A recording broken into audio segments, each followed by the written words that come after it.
në Strasburg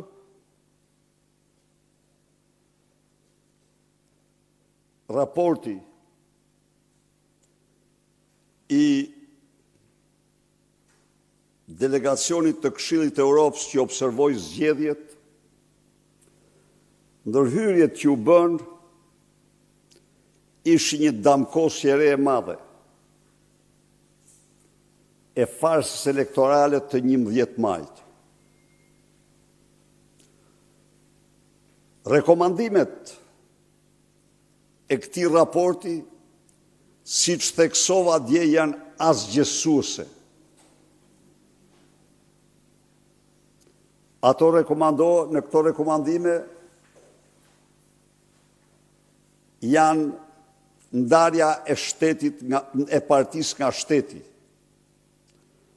Pra, konfirmohet se në Shqipëri funksionon partia shtet dhe shteti elektoral.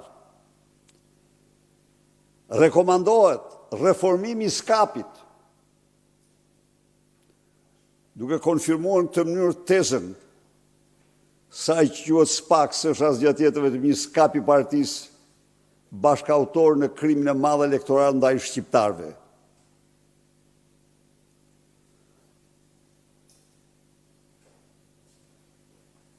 Zhvlerësohet në tërësi apo thot të analizohet vota e diasporës e cila, siç e pat ju, është shtetëzuar. Natyrisht,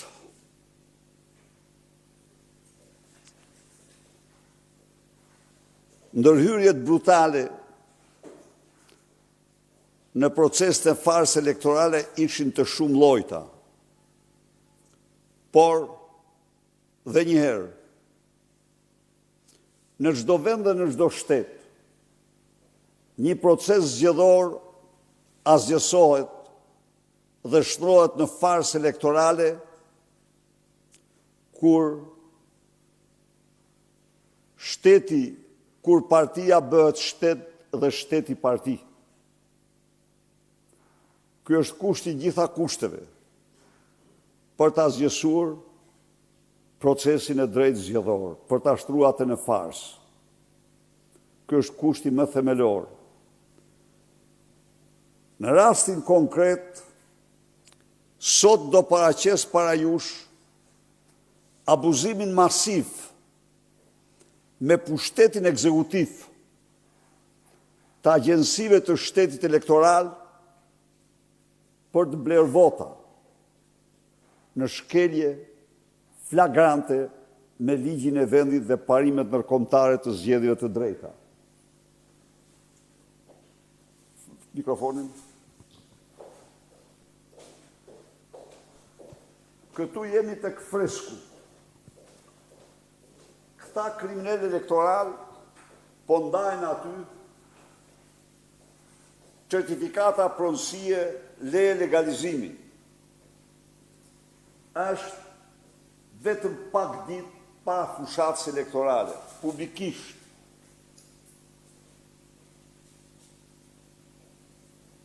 Natyrisht janë në mbrojtjen e plotë të Altin Troplindit dhe skapit të partisë.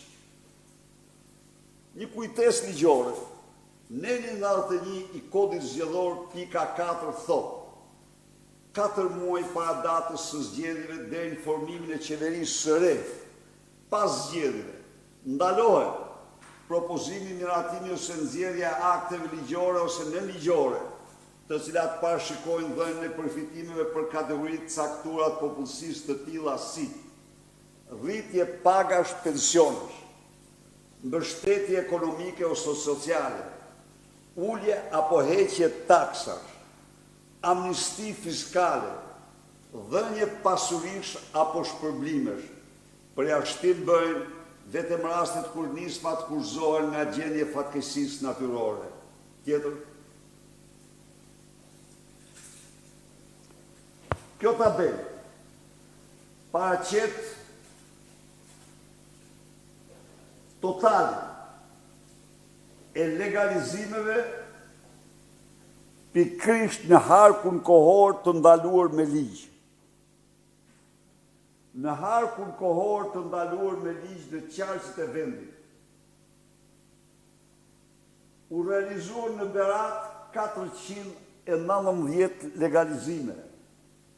Në Dibër 123 legalizime.